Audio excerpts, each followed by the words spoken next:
Assalamualaikum warahmatullahi wabarakatuh. Di sini saya akan menjelaskan materi yang berkaitan tentang perkembangan koperasi di Indonesia dari masa penjajahan sampai masa modern.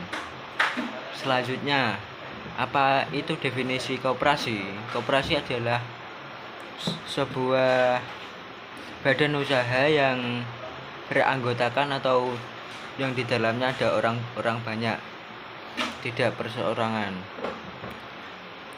atau badan hukum koperasi dengan melandaskan kegiatannya berdasarkan prinsip-prinsip koperasi dan sebagai gerakan ekonomi yang bertujuan memenuhi aspirasi dan kebutuhan bersama di bidang ekonomi, sosial, dan budaya sesuai nilai-nilai prinsip koperasi. Yang tujuan mengetahui koperasi. Tujuan mengetahui koperasi adalah untuk mengetahui pengertian atau definisi koperasi sesuai hukum di Indonesia. Yang kedua, menjelaskan peran penting koperasi dalam perekonomian nasional dalam kehidupan masyarakat. Yang ketiga, memahami sejarah perkembangan koperasi dari masa penjajahan sampai masa kini. Yang keempat, memberikan gambaran kontribusi koperasi dalam pembangunan ekonomi yang berkelanjutan. Slide berikutnya, masa penjajahan awal kemerdekaan koperasi, yaitu pada tahun 1886 yang dikatakan oleh R. Arya Wiratmadja mendirikan koperasi pertama kali yang bernama Hope and Spear Bank di Purwokerto untuk membantu pegawai negeri yang terjerat rentenir. Pada tahun 1908, Budi Utomo mendorong koperasi rumah tangga dan koperasi toko sebagai bagian dari kebangkitan nasional. Serikat Dagang Islam juga turut memperjuangkan koperasi, industri kecil dan kerajinan. Kongres pertama diselenggarakan pada tanggal 12 Juli 1947 di Tasikmalaya yang menetapkan asas gotong royong dan mendirikan sebuah organisasi nasional koperasi atau bisa disebut SOKR. Melanjutkan pada masa Orde Lama koperasi. Pada masa Orde Lama itu tahun 1950 sampai 1965, koperasi dijadikan alat politik dan negara untuk mewujudkan sistem ekonomi terpimpin ala sosialisme Indonesia. Pemerintah mengeluarkan Undang-Undang Nomor 14 tahun 1965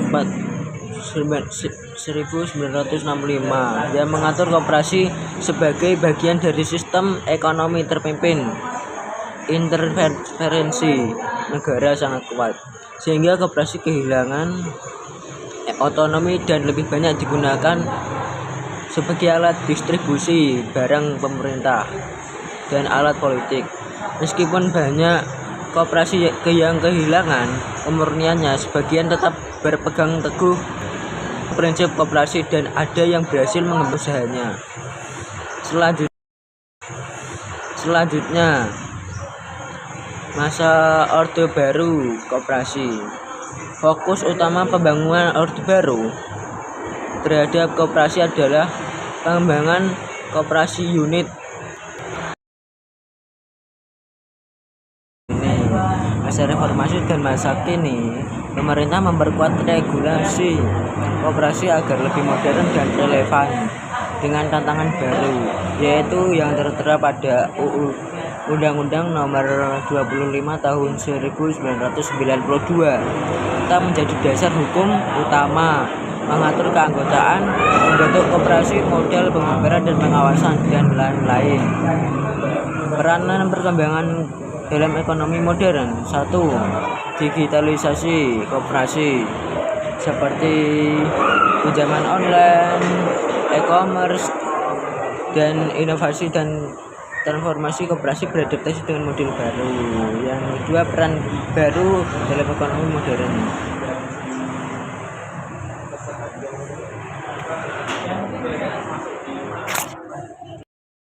Tantangan masa kini dan masa depan.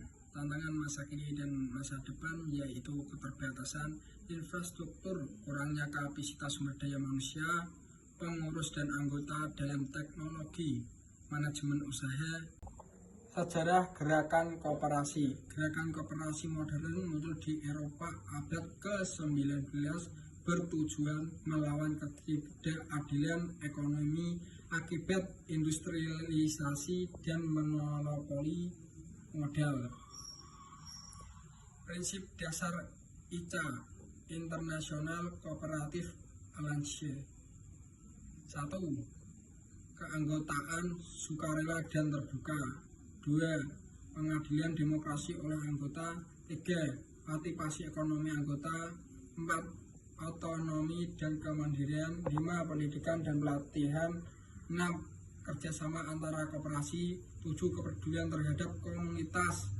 Koperasi mulai bertransformasi, terjadi koperasi digital, memanfaatkan platform online dan ekonomi kolaboratif. Tantangan global, persaingan pasar, bebas adaptasi teknologi, dan menjaga nilai gotong royong. Kesimpulan, sejarah koperasi di Indonesia menunjukkan bahwa koperasi tidak hanya institusi ekonomi, tetapi juga wadah sosial politik, alat pembangunan, dan sarana pemberdayaan rakyat. Di setiap periode, Orde Lama, Orde Baru, Reformasi, koperasi menghadapi tantangan berbeda, yaitu intervensi politik, kontrol birokratis, kapasitas kelembagaan, dan adaptasi terhadap perubahan zaman. Koperasi tetap menjadi pilar penting dalam ekonomi rakyat, terutama untuk sektor mikro, pedesaan, dan usaha kecil jika dikelola secara demokratis dan profesional. Di masa depan, koperasi perlu memperkuat digitalisasi, inovasi, kapasitas SDM, dan kolaborasi antara koperasi pemerintah, sektor swasta, lembaga keuangan agar tetap relevansi.